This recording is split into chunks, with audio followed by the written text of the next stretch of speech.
The second chance for a man who spent the last 2 decades behind bars for murder and the San Diego father who forgave him. And helping migrants at the border, plus the pressure from the White House to secure it. Those are the people that want to get ahead of the game before the rain gets here. Bracing for rain, the resources in San Diego that may help protect your home.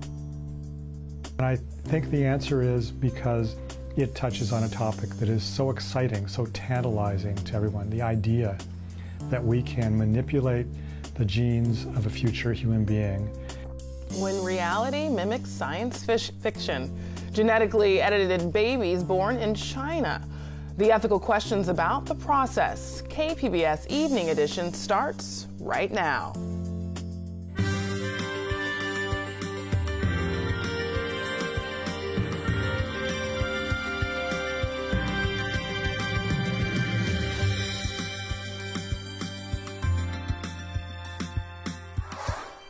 Good evening and thanks for joining us. I'm Ebony Monet.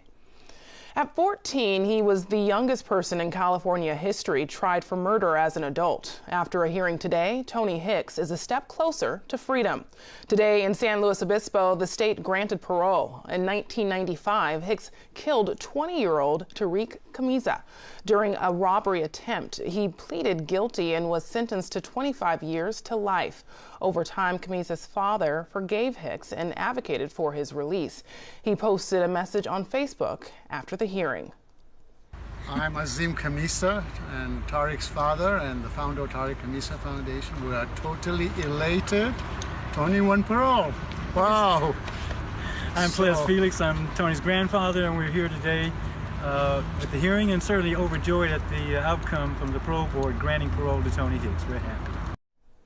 The next step for Hicks is a 120-day review period before the governor grants final approval. A Chinese scientist is defending his work today, this after he made headlines with genetically altered twin babies. As KPBS reporter Matt Hoffman explains, other scientists are questioning the whole process.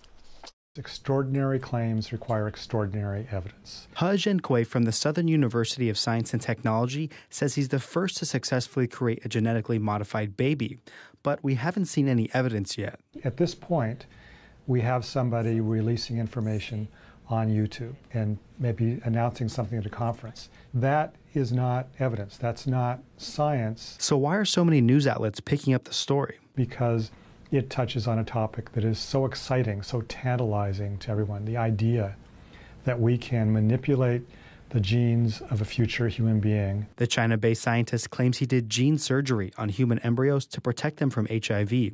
But after news about his claims broke, the university he worked for put out a scathing statement, saying it was shocked that this might have happened and that He had been on leave from the school since February. The university also says it was unaware of the research and ethics had been violated. He violated just about every standard of research ethics that there is. He did not disclose to his institute that he was doing this. It was not disclosed to the scientific community. The scientist says twins were born a few weeks ago and are healthy, but he is in no position to say that these children are as healthy as any other children. We won't know, perhaps for years, whether the gene sort of tampering that he did, although it was on a single gene as far as we know, has any off-target effects. At a genome conference in China this week, He says he hopes to monitor the children for the next 18 years and then on into adult life. These were children who were not, in any sense, able to be asked themselves. Their parents were asked to sign something to allow them to be experimented on this way.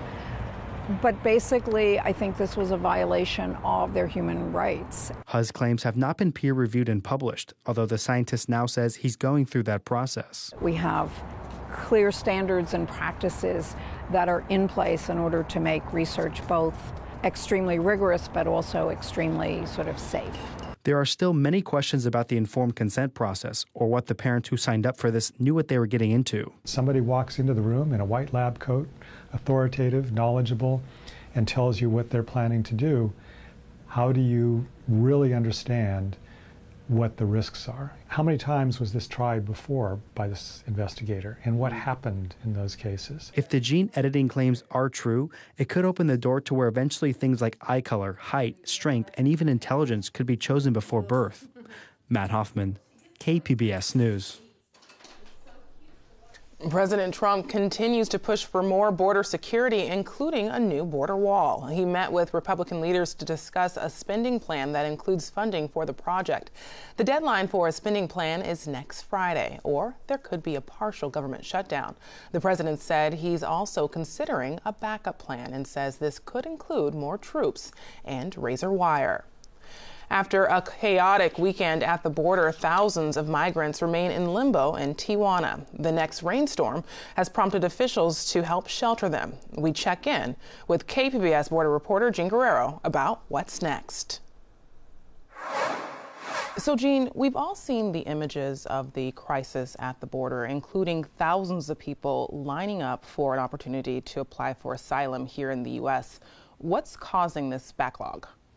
So essentially the ports have been at capacity for more than a year now because of the fact that we're seeing such an influx in families coming to the border and asking for asylum legally. So even though illegal border crossings are at a record low, we are seeing more and more families that are fleeing violence and asking for asylum at the ports of entry.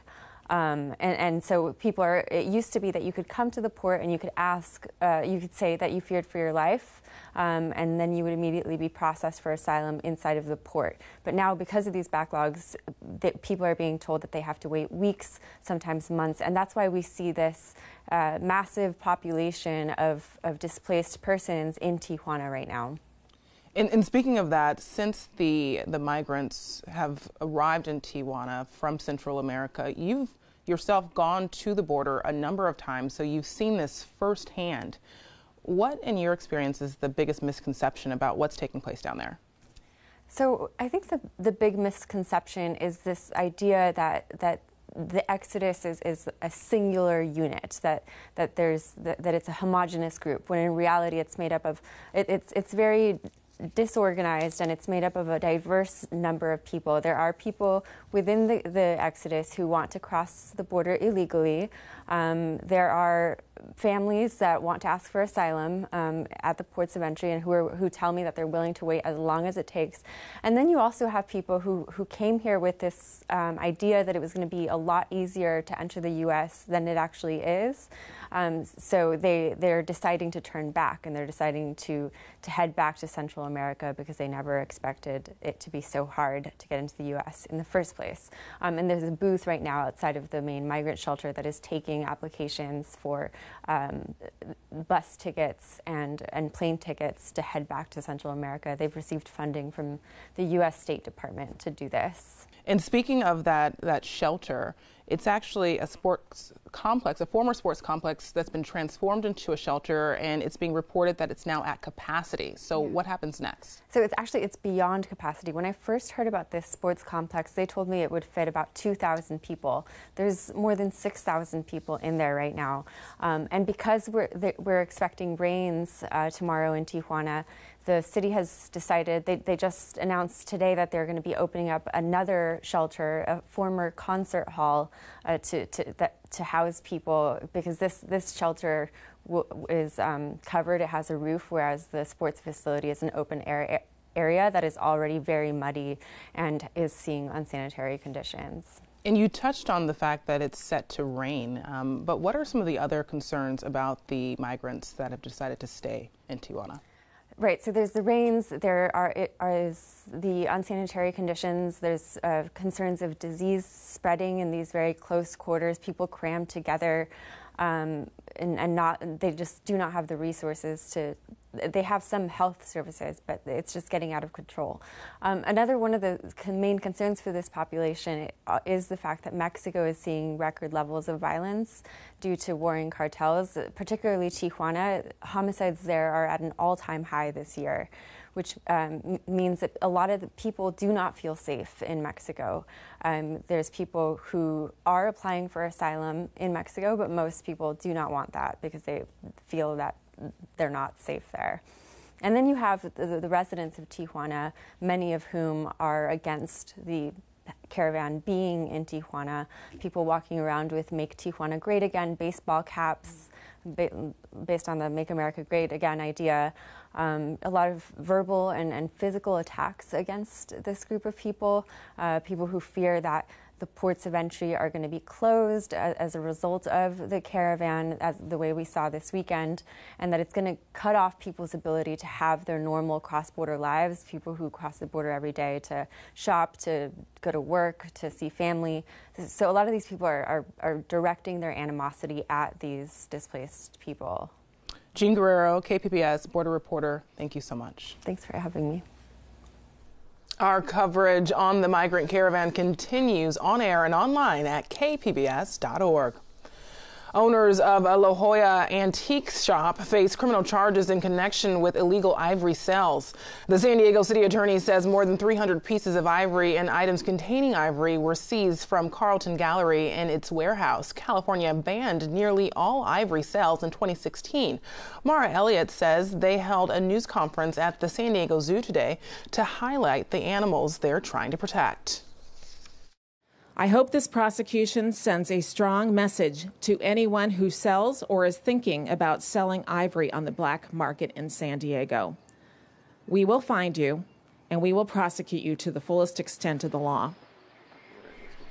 Wildlife investigators say they confiscated items are worth more than $1.3 million. Carlton Gallery workers say they had no comment on this case. Authorities have charged 2 computer hackers in connection with a multi-million-dollar cyber extortion scheme. They targeted cities, businesses, and agencies, including the Port of San Diego. Investigators accuse the hackers from Iran of creating ransomware that infected the computers of more than 200 victims. Prosecutors say they do not believe to have a connection to the Iranian government. Both hackers are believed to still be in Iran, where the U.S. does not have any extradition treaties. The first major storm of the season is expected to hit San Diego tonight. KPBS Metro reporter Andrew Bowen says officials are offering up free sandbags to help residents avoid flooding. San Diego County has a dozen locations in the unincorporated areas where residents can shovel sand into free bags this week. One of them is the Bonita Sunnyside Fire Station. Chief Mike Smith says people should check their property for erosion damage from past storms or areas where water tends to pool. Those are the people that want to get ahead of the game before the rain gets here and get the sandbags and look at diverting that water away from low areas or where they have an erosion problem. Smith says the bags should be filled only about halfway to allow them to fill in any cracks and crevices when stacking. Sandbags can be used to divert stormwater away from problem areas, but not to block water flow altogether. Andrew Bowen, KPBS News. Wet weather's moving into the area. As we look at our satellite and radar imagery, you can see it's still off to the north. LA hasn't even picked up on those showers quite just yet, but they will be dropping their way on southward, and they'll make it down to San Diego County as we head through tonight and into tomorrow. So brace yourself for a pretty rainy Thursday. For tonight, you can see not a whole lot in the way of rain, especially for folks farther off to the east, but some coastal showers trying to slide their way in. Oceanside dropping down to 55 tonight, San Diego down to 61 degrees. That rain arriving late tonight into early tomorrow morning. So look at what's in store for tomorrow. Keep in mind, with the wet weather that we'll be dealing with, we will be keeping an eye out on that potential for flash flooding and burn scar mudslides. That's especially going to be the case around the Woolsey Fire burn scar. So anyone heading up towards the LA area, be weather aware, stay mindful that the road conditions may deteriorate. Now, in the long term, this is actually a pretty good thing to get this rain because it will help bring relief to the drought that we've been experiencing. Forecast as we look ahead to your Thursday, again, wet weather will be rolling on through. Temperatures will be in the 60s, some spots maybe not even climbing out of the 50s. Going through that hour-by-hour forecast, this is 5 a.m., few sprinkles at that time. Threat for rain increasing as we go through the day. PM commute, it is going to be quite messy. Give yourself extra time to get home from work. Take it carefully on those roads. And as we look ahead on into Friday, we should see some improvements. 8 a.m., perhaps a passing sprinkle left over, but overall, we'll see drying conditions throughout the course of of the last day of the work week. Let's check in on those extended outlooks. Rain at the coast, high temp 67 degrees, dry for Friday and the weekend, getting a little cooler down to the low 60s on Sunday. Similar forecast for our inland areas. May see a passing morning shower on Friday left over. We'll see wet weather and temps in the 40s on Thursday in the mountain regions. Dry for the weekend, high in the low 40s still. And in the deserts, rain expected here occasionally through the day on Thursday. Dry for Friday and beyond. Back to you, Ebony. The San Diego Unified School District is making progress on repairing faucets that tested high for levels of lead. Parents were updated this morning at Fletcher Elementary in Linda Vista. That's where 6 different faucets tested high for lead in recent weeks. The school is waiting for a filter to arrive for one remaining faucet. The school district plans to test for lead at all schools over the next 2 to 3 years. California may be gearing up for a new battle over soda taxes. According to a new report from the Legislative Analyst's Office, setting a new statewide tax on sugary drinks could make life harder for low-income households. The report estimates the tax may reduce soda consumption by 15 to 35%. This comes amid a push to place a statewide tax on sugary beverages on the 2020 ballot. There are millions of caregivers in the U.S. who don't get paid. From WGBH News, reporter Elise Brown shows us the changing face of caregiving. Mary Moore has Alzheimer's. I still don't remember what I got. What's wrong with me? Do you remember that? Yeah. Her daughter, 33-year-old Kamaria Moore Hollis, like a growing number of people in her generation, has become a caregiver. She had turned into a different person. So during that process of finding this diagnosis, I was also mourning the loss of who she was. A single mom who, from the time her daughter was born, worked as a cook until she had to stop. They'd find her just in the walk-in freezer, kind of just standing there. She would reach into the oven with her bare hands. That was 5 years ago. And since then, Moore Hollis has become less like a daughter and more like a parent. I handle all of the bills. I handle all of her finances. I give her money on a weekly basis. I'm her healthcare proxy. I am her power of attorney. It's nothing new for adult children to take on the caregiving role. But according to AARP, millennials, people between ages 22 and 37, are more likely than any other generation to also hold down a job. And unlike previous generations, nearly half are men. Yeah, I brag to everybody all the time that I'm a mama's boy. Patrick Sullivan's mom was diagnosed with cancer for the second time when he was in college. Then when I graduated, we had about 1.5 years together where she was going to treatments, and I was with her for every single one of them and holding her hand every time the phone rang, making sure, she had somebody there with her if it was good news or bad news. He sidelined his dream of becoming a sports broadcaster to help care for his mother. But he had a fallback and earned a living working for his parents' technology company. Unfortunately, not everybody has that flexibility. As far as what the data tells us, millennials, in terms of their work history or work experience, are more likely to give up a promotion, give up a salary increase. They're more likely to leave the workforce because of caregiving, and they're more likely to get fired. Secretary of Elder Affairs Alice Bonner says millennials spend around 20 hours a week caregiving. That's practically a part-time job. They're just trying to do so many different things. So I think those are pretty significant differences between millennials and boomers. And caregiving isn't something Sullivan regrets. His mom died 10 years ago. And I didn't even think that was even a word at the time. I just thought I was just being a son. A loving act that more and more young people are taking on. Elise Brown, WGBH News. I'm Judy Woodruff. Tonight on the NewsHour, senators demand to hear directly from the CIA about the Saudi crown prince's connection to the murder of a journalist. Coming up at 7 after Evening Edition on KPBS.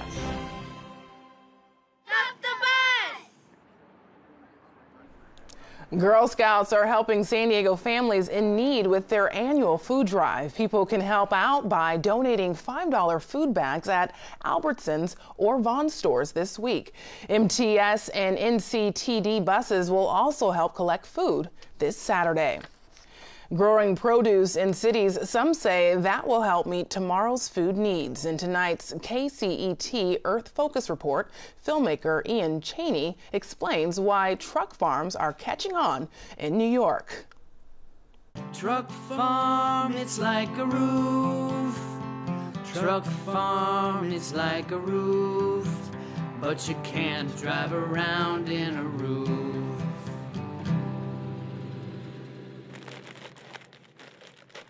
The inspiration for the truck farm project was really born of necessity. I moved to New York City, wanted to have a place to grow some of my own food, but didn't have any place to do it. And I took a good long look at the back of my old Dodge pickup truck and realized that it was about the same size as a backyard garden bed. So borrowing some technology from rooftop gardens, I made a truck farm happen. That's pretty good. Most of us grow up in cities. The majority of the world's population is now an urban population. And in the United States, we've long been, for several generations, a predominantly urban people. And what that means is we grow up without an understanding of certain fundamental things that our grandparents or great-grandparents would have taken for granted. You know, where food comes from, where water comes from. So truck farms are doing one tiny little part of that. Even by driving through a neighborhood or even by being parked on the side of the street, they're this visual reminder that food comes from somewhere. It grows. It comes up out of the dirt. It needs resources to survive. It needs healthy soil. It needs rainwater. It needs access to sunlight. Somebody grows it. It has a story. It has a backstory. And I think the more reminders we have that the stuff we consume every day, which we take for granted, actually has a backstory, I think the more careful we'll be about what we choose to buy. And I think those decisions will then ripple back through the economy to make every aspect of our supply chains and our food system more sustainable.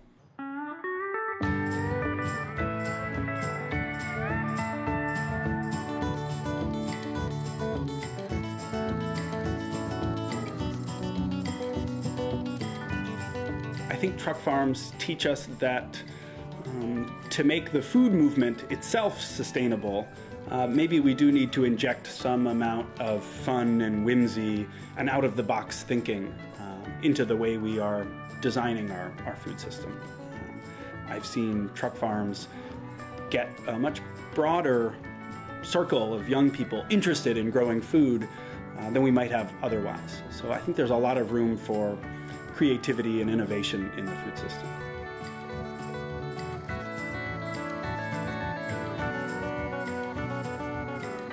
Not long ago, we launched a truck farm fleet where we encouraged groups and individuals around the country and cities and counties all across the country to start their own truck farms, their own mobile gardens, to educate young people about how fun and easy it is to grow their own food.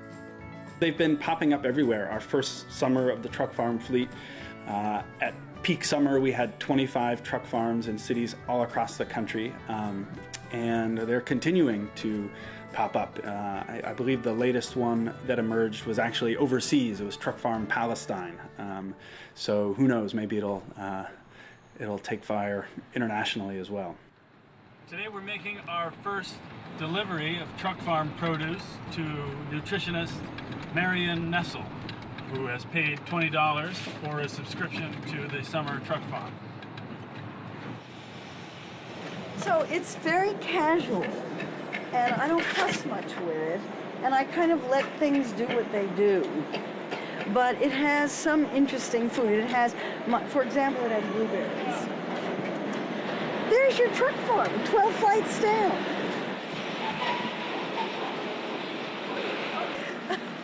I once talked to a produce manager for one of the big food chains in California about how long it took to get California produce from a vegetable farm in Salinas to, one of the grocery stores in this neighborhood. And he explained the whole thing. It was about 2 weeks. So if you pick this and put it in your refrigerator and keep it in your refrigerator in a week, you can still eat it. It'll be fine. You can't keep produce from California in your refrigerator for a week. It'll be mushy because it's much, much older, and the nutritional quality will have deteriorated. The taste is gone. Broccoli from California doesn't taste anything like that adorable creature is going to taste. Oh, thank you. This is wonderful. It looks delicious. You don't think I can... Oh, it's good. The truck farm is not the solution to our urban food problems or our global food problems, of course. It's a garden in a pickup truck. It was never meant to be a suggestion that everybody should abandon their farms and plant food in pickup trucks, or that if everybody in a city had a pickup truck filled with food, that everything would be okay. But I do think truck farms teach us a few things. Food is, of course, very fundamental. We all have to eat. But it's also a window onto larger issues. It's a window onto environmental issues, on social issues, onto political issues. So by understanding how we eat and how we grow our food, we can understand a lot about what makes our world tick, and through that, understand better how to promote a more sustainable future. The way we eat has a tremendous impact on the natural world and therefore on the ability of future generations to survive. So if we can figure out a way to eat, we can not only make our own lives better and healthier, but we can also figure out how to make the planet more sustainable in the long run. Truck Farm is not only a fleet of gardens on wheels, it's also a documentary film. You can see more at truckfarm.org. And you can find tonight's stories on our website, kpbs.org/evening edition. Thanks for joining us. Have a great night.